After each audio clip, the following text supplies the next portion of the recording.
Dah mula.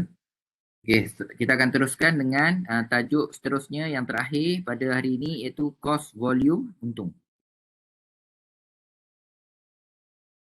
Apa maksud cost volume untung? Jadi cost volume untung ini masih sama juga, tapi cost volume untung ni dia bukan macam tadi macam analysis variance. Cost volume untung ni dia lebih kepada keseluruhan bisnes yang kita buat boleh digunakan untuk cost volume untuk mengira cost volume untung. Apa maksud cost volume untung? Kita nak buat jangkaan.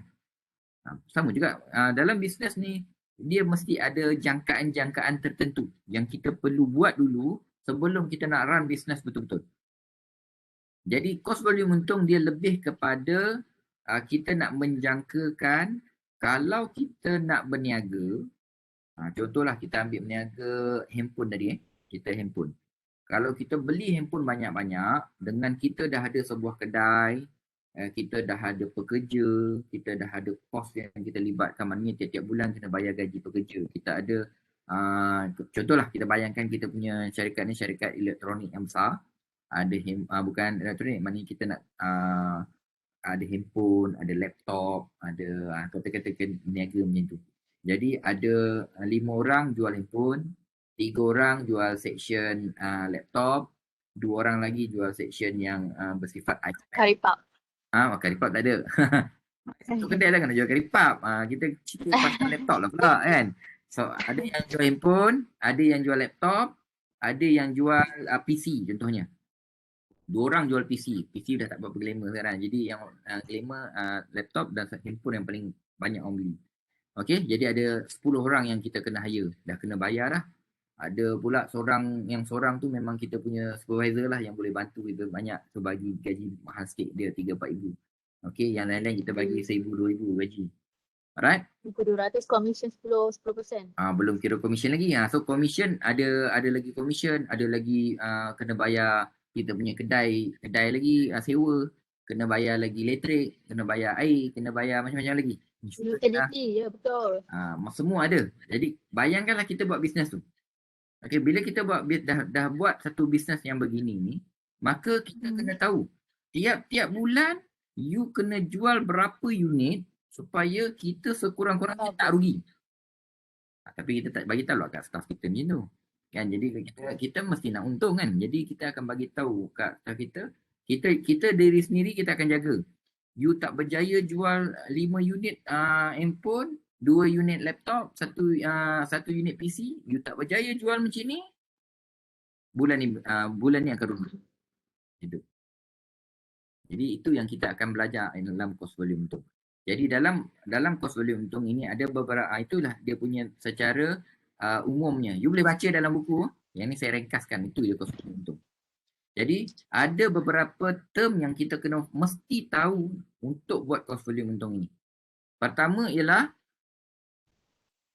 kita kena kenal apa itu jualan.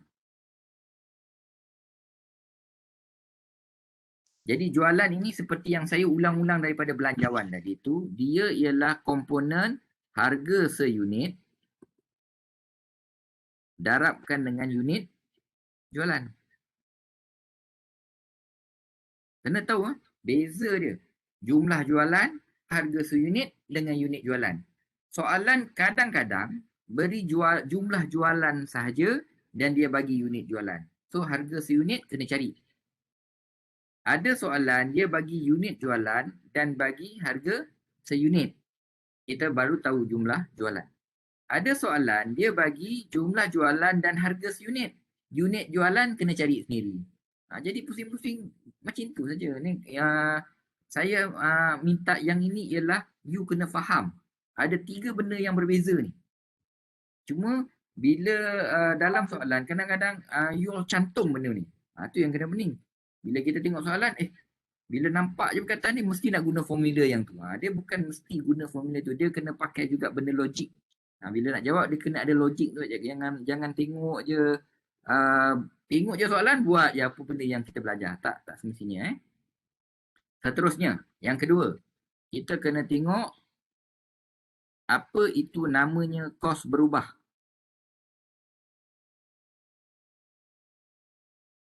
Kos berubah pun sama juga. Kos berubah dia boleh datang dalam bentuk jumlah kos berubah. Kena tahu harga seunit, kos berubah. Bukan harga, kos lah. Kos seunit yang dengan unit berubah dengan unit jualan lah, of course. Sebab kos berubah ni dia bergantung pada jualan. Jualan naik 10,000, kos berubah pun akan ikut meningkat juga. Lagi tinggi kita ni, kos berubah akan tinggi juga. Tapi dia punya margin sentiasa sama lah. Sentiasa yang kita jagalah. Contohnya kalau kita berniaga ni, kos berubah kita ialah 30% contohnya. Jadi kalau jualan kita meningkat ni, maknanya dia punya, kalau jual 100, kos berubah dia kita RM30. Kalau jual 10,000, kos berubah kita ialah RM3,000. Dia follow. Okay. And then kita kena belajar satu lagi yang dipanggil kos tetap. Kos tetap dia tak ada unit-unit. Sebab dia kos tetap. Kos tetap ini tak jual ke, tak berniaga ke, macam contohnya orang sekarang ni lah, kita semua dalam pandemik, orang berniaga yang ada aset, yang ada sewa barang, tempat, yang ada beli apa bangunan, ada beli premis, dia suffer lah. Sebab apa? Berniaga tak boleh berniaga, tetapi kos tetap berjalan. Jadi kos tetap, ada benda yang kos tetap tak berjalan. Contohnya antaranya ialah gaji staff. Kan gaji staff kita nak, kalau kita tak bayar, staff akan hilang. Jadi berapa banyak company boleh cover gaji staff ni tanpa buat bisnes? Bulan, 2 bulan. Jadi kerajaan pun kan ada bagi macam-macam tapi tak cukup. Kan? Jadi banyak juga bisnes yang sebenarnya telah gagal berfungsi lah, maknanya tutup. Contohnya macam hotel. Kita di UUM pun kita ada hotel. Kita ada hotel di KL. Tutup. Hotel di UUM tu kita ada easy, tepi betul-betul tepi UUM tu pun tutup. Semua staff mula-mula dia ada tangguh dulu sikit dulu, dia buka sikit kan. Lama-lama tak boleh maintain. Ini rahsia lah, kita terpaksa tutup. Memang tak, bukan rahsia lah, apa, industri hotel bukan satu rahsia lagi lah. Bukan takat ni, hotel-hotel yang besar macam Holiday Villa di Penang, Equatorial, hotel-hotel besar tutup. Maknanya dia tak mampu nak bertahan untuk membayar semua staff-staff dia yang ramai tu. Jadi tutup. Jadi saya juga ada kenal beberapa orang yang buat perniagaan, terpaksa berhentikan semua staff-staff dia. Ada yang 20 lebih, berhenti semua. Dan jadi semua berkeliaran, terpaksa. Saya kenal lah, ada kawan-kawan yang, beberapa kawan saya ni, kawan saya pilot Asia kan. 2 tahun tak terbang. Dia kata hampir 2 tahun kot tak terbang. Tapi dia pilot kan, jadi dia adalah ni, dia kata Tony Fernandez ada bagi option buat Grab. Kan dia pilot ni suruh buat Grab kan. Dia kata setakat ni, dia kata ada lagi simpanan, dia tak bawa Grab lah. Jadi mungkin nak buka dah ni, jadi dia dah mula happy lah sekarang, dah buka semua orang dah quite okay lah, ada balik lah pekerjaan-pekerjaan tu. Okay, harap cuma ada yang hilang tetap hilang, yang lumpuh tetap lumpuh kan. Jadi sama-sama lah kita apa yang boleh mampu bantu tu bantu. Okay, seterusnya, term yang seterusnya yang kita kena kenal, nama dia ialah margin sumbangan.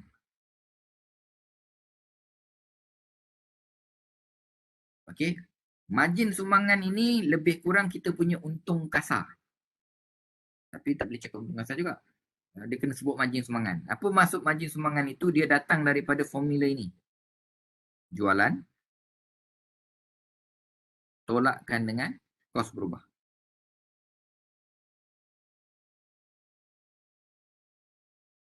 Okay. Dan biasanya dia akan kira dalam bentuk ni. Seunit. Okay. Ini ialah seunit. Kita semua akan kira dia seunit. Bukan kira secara total. Kita kira dalam bentuk seunit. Okay. Itu margin sumbangan. Iaitu perbezaan antara jualan dengan kos berubah, tolak. Okay. Yang kelima, terma yang kita kena tahu, dipanggil margin keselamatan. Saya reserve margin keselamatan untuk you baca. Okay. Sampai emergency nanti saya boleh explain lah sikit-sikit kat dalam grup WhatsApp, masa tak cukup ni. Okay. So adalah sebab tu tak berapa terangkan sangat. Dan seterusnya kita kena kenal apa itu titik pulang modal.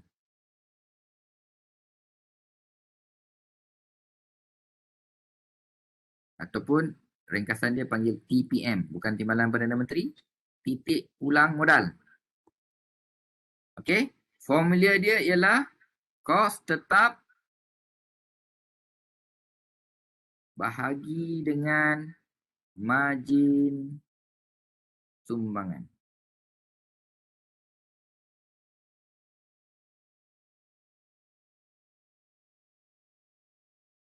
Okey, kos tetap dia punya, saya ringkaskan kos tetap tu kita ada dua Kalau saya ringkaskan TPM, kalau kita nak cari dalam bentuk unit, kita nak jawapan kita okey, tadi nak jual berapa laptop, nak berapa unit jual nak laptop, berapa unit nak jual handphone, berapa unit nak jual kita punya desktop ataupun PC personal computer, berapa nak jual dalam bentuk unit. Kalau dalam bentuk unit, formula dia ialah KT ni kos tetap.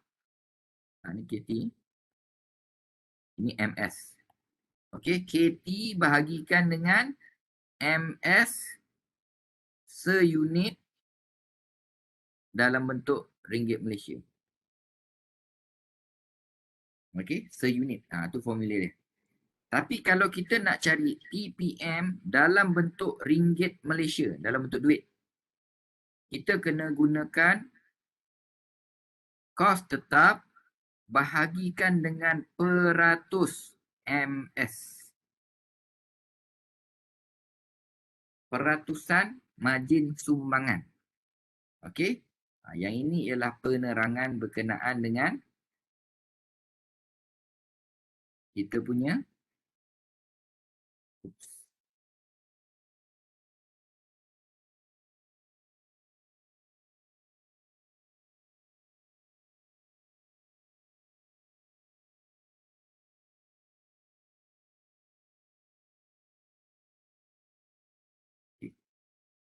kita dah ada sini, tambah page sikit. Right. Okey, sekarang ni kita dah maklum apa dia itu kos volume untung. Apa dia kos volume untung, apakah terma-terma yang kita kena sentiasa ada. So sekarang kita tengok soalan. Baru dia akan boleh lebih jelas. Okey.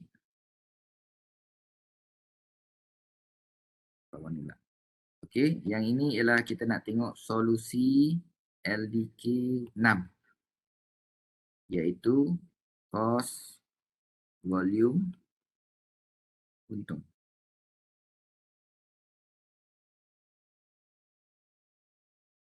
Okey, kita tengok soalan Okey, baca soalan. Nak tinggal 20 minit. Stres. Okey. Kyoto Electronics yang berhad mengeluarkan Walkman yang mana kumpulan sasarannya ialah di kalangan remaja. Ni zaman bila tak tahu ni Walkman ni. Okey. Kyoto Electronics yang berhad telah menjual sebanyak 25,000 unit Walkman pada harga RM50 pada setiap unit. Murahnya. Sebanyak 1.05 juta kos telah dilibatkan, yang mana 300 daripadanya kos tetap. Ini kena ambil tahu ni. Kos tetap ataupun kita tulis ringkaskan kat sini, kos tetap kita nilai dia berapa? 300,000. Ni harga seunit dapat. Ni harga seunit RM50. Unit dikeluarkan 25,000 unit yang dijual. So kita dah tahulah jumlah jualan 50 kali dengan 25,000. Dalam usaha syarikat untuk menyediakan kualiti produk yang terbaik dan pelanggannya, syarikat telah bersetuju untuk menukar satu komponen sedia ada yang berharga RM5 seunit kepada komponen yang lebih baik berharga RM9 seunit. Nampak tu? Dia nak naikkan ni, syarikat telah bersetuju untuk menukar satu komponen sedia ada, nak kena tukar pula. Komponen lama tu RM5 je harga dia. Bahan mentah dia. Tapi bila kita tukar komponen baru, harga dia RM9. Ni kos berubah ni. Jadi keputusan ini akan berkuasa pada tahun berikutnya. Syarikat juga bersetuju untuk membeli sebuah mesin baru, usaha untuk meningkatkan kapasiti pengeluaran. Nak beli mesin baru pula. Harga mesin adalah 36,000 dengan tempoh usia guna selama 6 tahun dan tidak punya nilai sisa. Nilai sisa ni nilai akhir lah. Kita beli kereta tu, kereta kita bila dah habis tahun 10 guna, memang tak ada harga dah, RM0. Tu nilai sisa. Syarikat mengamalkan kaedah garis lurus, bla bla bla bla. Okey. Yang ni panjang cerita ni. Soalan agak cerita rumit sikit. Okey, nombor 1 dulu. Kirakan titik pulang modal dalam unit RMM untuk Toyota Elektronik 9 berhad bagi tolak. Soalan dia TPM, unit dan RM. Okey. Kita dah belajar benda-benda ni semua terma ni. Okey, kita dapat soalan 1. Kita terus untuk dapat soalan 1 ni jangan terus buat. Kita kena rancang dulu apa yang sepatutnya kita kena tahu. Pertama sekali kita kena tahu hal ehwal jualan. Okey. Yang kedua kita kena tahu apa itu kos berubah. Dan yang ketiga mesti kena tahu apa itu margin sumbangan.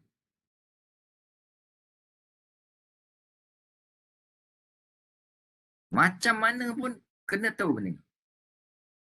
Boleh? So kita tahu harga seunit jualan ialah RM50. Ini dipanggil dalam bentuk seunit, RM seunit lah.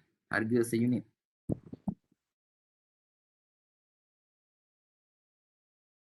Unit jualan, tahu tak unit jualan? 25,000 unit. 25,000. Okey. Okey, unit jualan 25,000.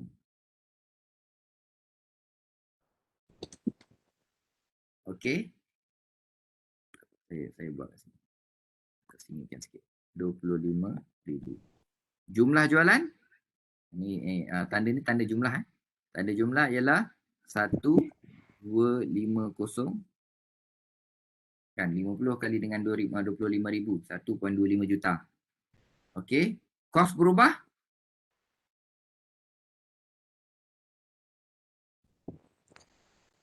Kita tahu ke kos berubah kita? Ada. Macam mana?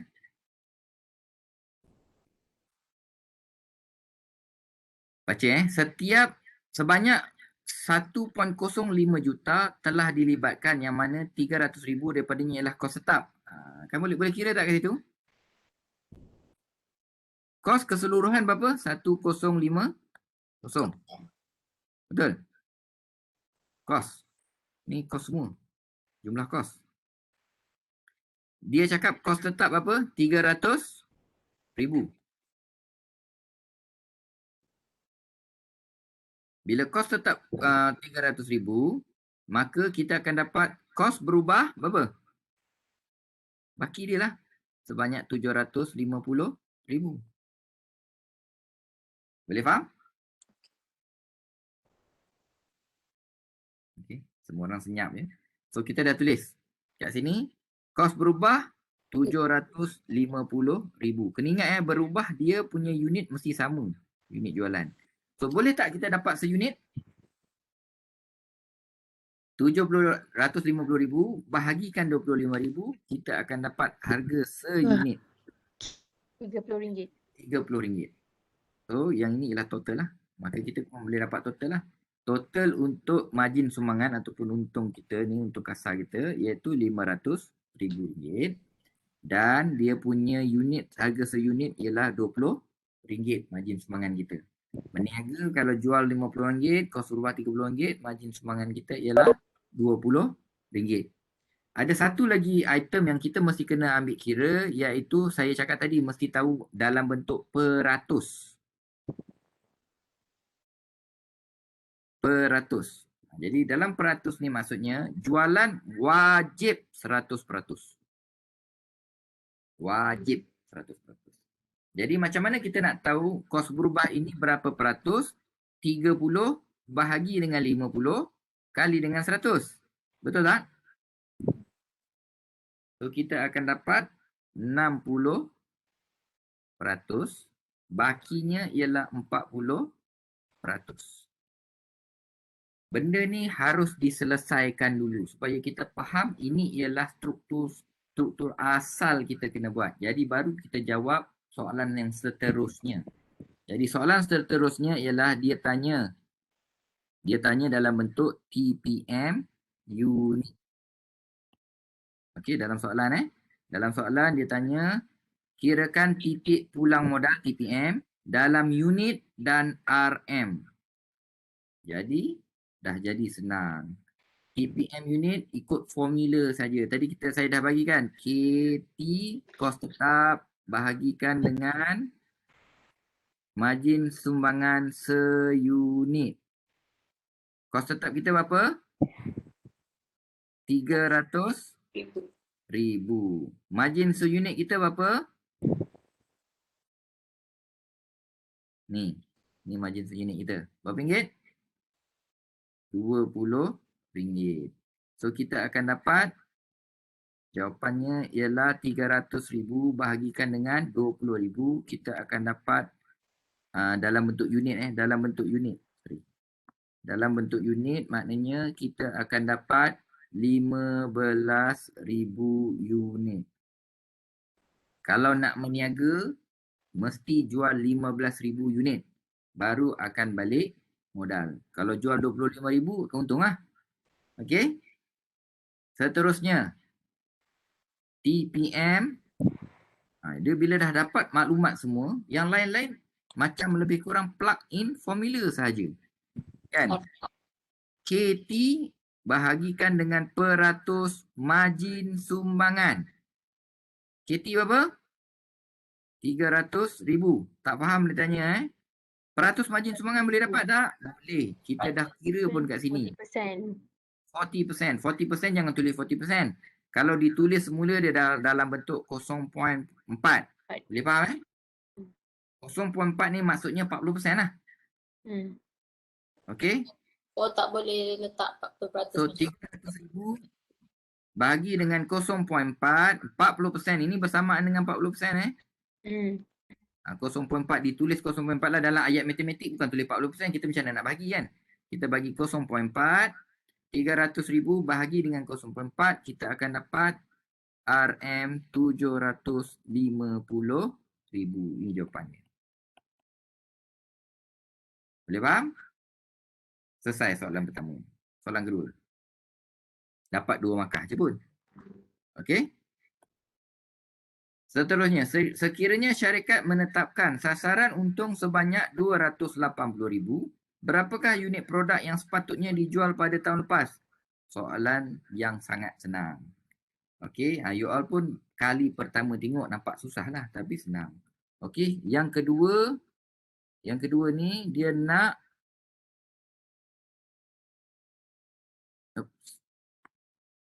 yang kedua dia nak untung RM280,000. Dia nak untung tu RM280,000. So dia cakap syarikat menetapkan sasaran untung sebanyak 280,000. Berapakah unit? Dia nak tanya unit. Okey, dia tanya unit. Dia mau cari unit. So, formula dia ialah kena pakai TPM unit. Okey, tapi dia bukan TPM lah, tapi sebabnya ada keuntungan yang kita nak cari. So, TPM unit secara asasnya ialah kita guna KT kan. So, kita kena formula dia KT tambah dengan untung yang kita nak. Sebab untung dalam kurungan dalam tu untung bahagikan dengan unit kena bagi MS seunit. So kita punya kos 300,000 tambah dengan berapa? Untung yang dia nak 280,000. Margin sumbangan seunit masih kekal berapa? RM20. So, kita akan dapat jumlah unit baru yang kita kena cari. 300 campur dengan 280 bahagi dengan 20. Kita akan mesti kena jual 29,000 unit. Baru kita akan dapat untung 280,000. Itu formula dia. Okey, seterusnya.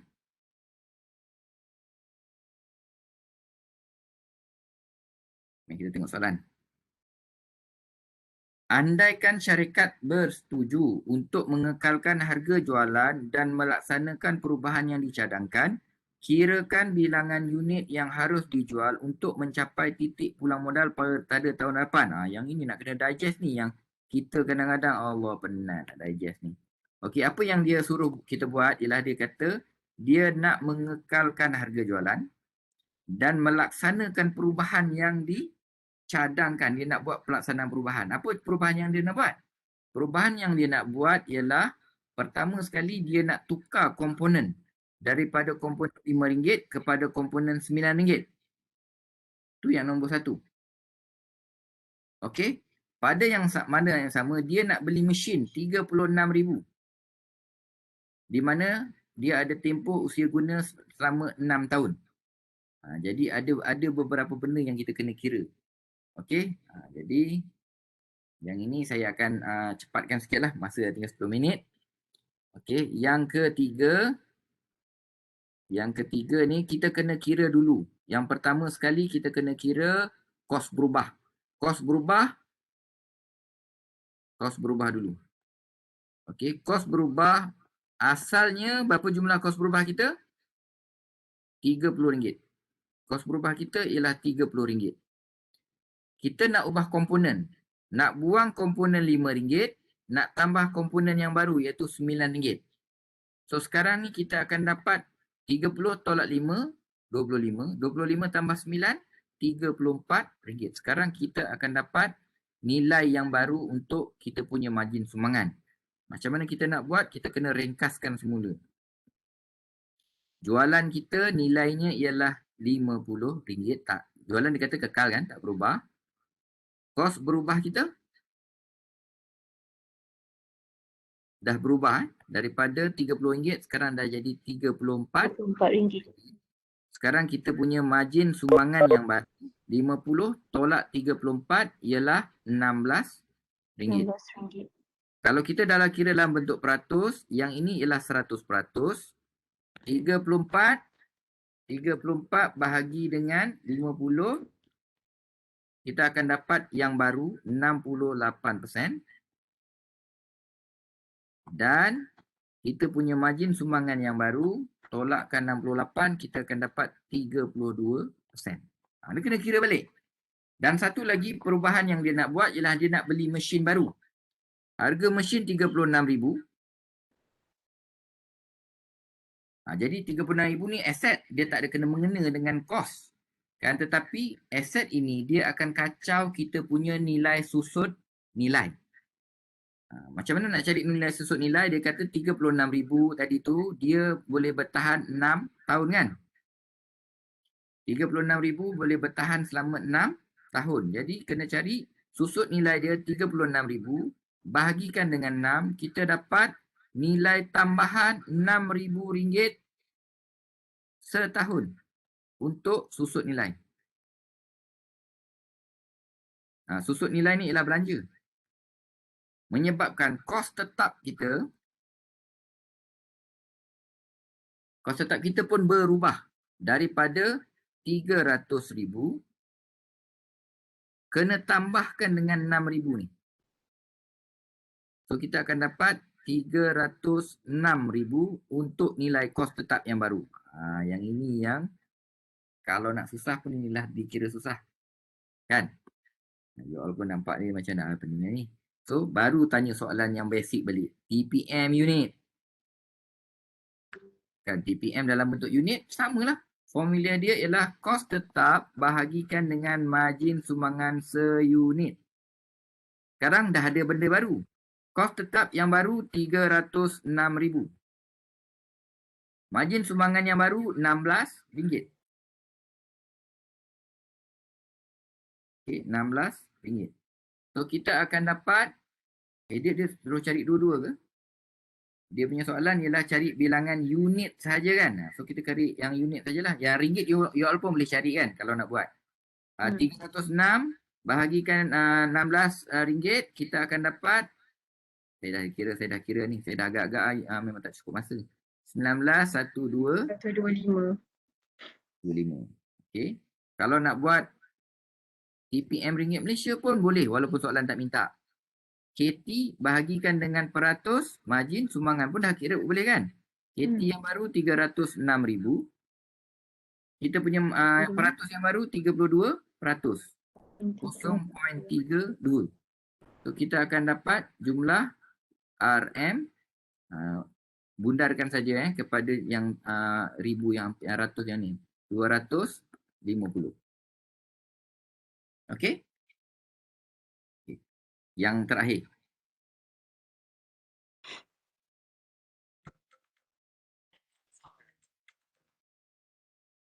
Okey.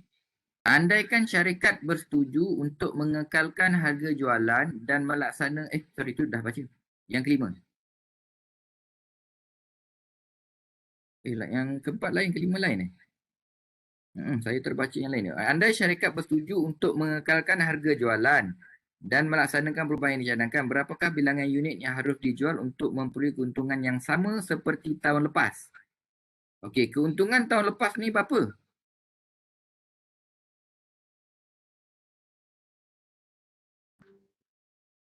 Guys, keuntungan tahun lepas ni kita nak guna yang mana? Okey, syarikat menghasilkan untung sebanyak 280,000 kan? Ini maknanya dia nak mensasarkan untung yang sama iaitu sebanyak 280,000 juga. Jadi, macam kira semula lah. Okey. So, kita kira je semula yang ke soalan yang keempat.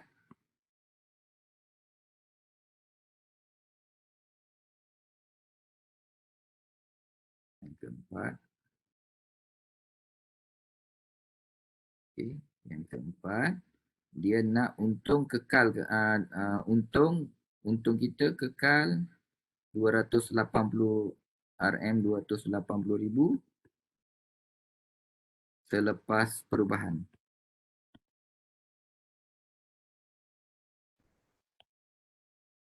Pun kira dalam bentuk unit saja kan. So kita buat TPM unit sama juga cuma barulah sekarang ni 306,000 tambahkan 280,000 bahagikan dengan 16. So kita akan dapat 36,625 unit. Soalan kelima terakhir. 3 minit terakhir. Kita menggunakan waktu sebaik-baiknya. Pada tahun 2020, syarikat telah mengalami kerugian kerana kemerosotan permintaan bagi Walkman akibat daripada evolusi teknologi di mana remaja kini hanya mendengar lagu dari telefon bimbit mereka. Sebagai pengurus syarikat, nyatakan 2 cara bagaimana anda dapat mengatasi masalah ini. Tak payah jawab lah ini. Kan? You all reka-reka lah yang ni. Dah orang tak guna dah Walkman. Apa nak kena buat? Tanpa memikirkan bajet, tapi fikirlah shift kepada penjualan handphone katakan. Nak tukar handphone ke? Akal ni lah. Pakai you punya logik. Pakai logik sebagai nak buat selesaikan bisnes. Okay. Okay?